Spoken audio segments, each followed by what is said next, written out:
d'entrée de jeu, nous commençons par remercier les chefs de l'État, parce que c'est le chef de l'État qui a accepté à ce que les projets PIRET, les projets JICA puissent venir dans notre pays.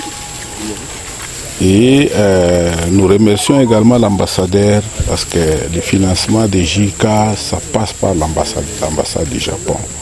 On les remercie pour être venu lui-même voir ce que le projet a donné comme résultat. Et je crois que nous avons visité l'agroforesterie. On a commencé par l'agroforesterie, par la plantation des acacias et des manioc. Et ici, nous sommes venus visiter ce qu'on appelle la protection de la forêt. Alors, nous remercions vraiment la population du secteur de Bangomi, le secteur de Kwango Kasai pour avoir fait cet effort. Ce n'est pas facile. Avec les sollicitations, il faut avoir les charbons, il faut faire ceci, cela.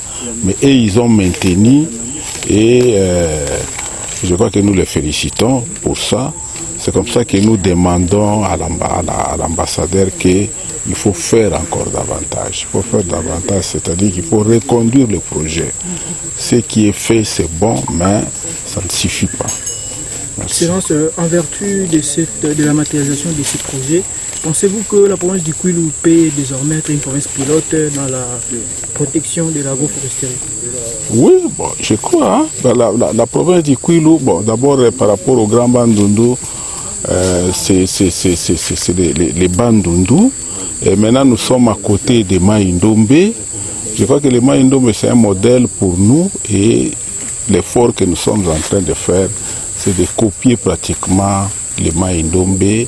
Et pour ça, nous devons être une province pilote. Au fait, le Grand Bandundu, maintenant, c'est une province, même par rapport à la gestion de carbone. Et quand on dit Grand Bandundu, c'est aussi le Kwilu. Un dernier message pour la population qui est censée porter à cœur ces projets? Non, je crois que la population doit pérenniser les projets.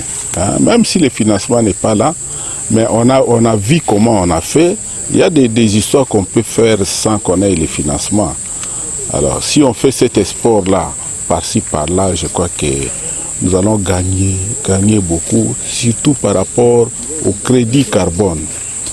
Au crédit carbone, il y a beaucoup d'argent et je crois que nous pouvons tirer les dividendes par rapport à ça. Merci. Merci de votre question.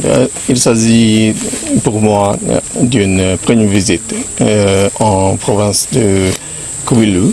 Je suis très impressionné de la coopération idéale entre le partenaire international comme nous et le gouvernement provincial et la population locale. Sans les efforts de population, de communes locales, on ne peut pas arriver à conserver la forêt, ni la coexistence entre l'activité humaine comme agriculture et la protection des forêts. J'ai pu constater qu'il y a un modèle très bon en ce coin de la province de Kwilu. Êtes-vous satisfait du travail abattu et peut-on espérer à d'autres initiatives en dehors de celle-ci? Pour cette phase, ça sera clôturé. Et c'est pour ça que je suis venu de Kinshasa pour fêter la clôture en succès. Mais nous allons discuter avec le siège de la JICA comment on pourrait poursuivre nos efforts dans cette direction. Merci.